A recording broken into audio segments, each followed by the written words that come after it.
final thing that we need to connect to our prototype board is our power supply.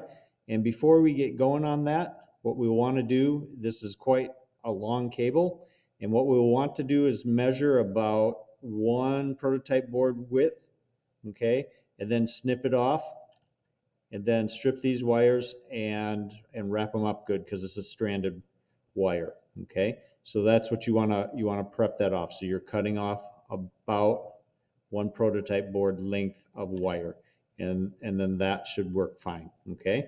Now let's talk about where that's going to go. So if we take a look at my board here, I've drawn some stuff.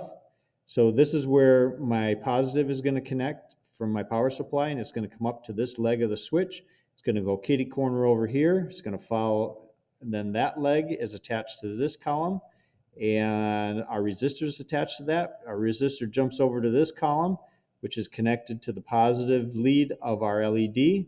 And then if we hop over here, this is the negative lead of our LED. And if we follow that all the way down here, this is where we're going to connect the negative lead of our power supply. So how is that going to work? Basically, all we need to do is just make sure that this is wrapped up really, really good. And then we're just going to insert it into the hole.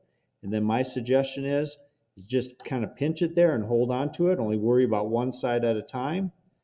And once we get that attached, or if we get it flipped over, kind of watch where that wire's going, because you don't want to have it crossing over and touching another column, which then is going to create a short.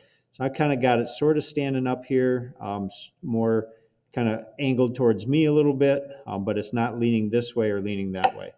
So at this particular point, I'm going to go ahead and clean the tip of my solder iron. And I'm going to put a little bit of solder on it. I'm going to come in, heat that up really good. Come in with the solder here, push down, let it heat up a smidge, and then let it go. Inspect it. It looks pretty decent. Looks like there might be just a little bit of a pocket there. So I'm just going to come back. I'm not going to go crazy with solder. I'm just going to kind of heat up what's there. Just put a little bit of a dab, pull away slowly, and it should be okay.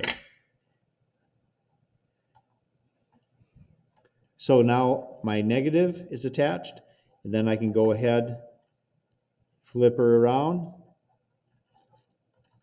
grab my positive, insert it into the hole, flip it around, and then go ahead and solder that as well.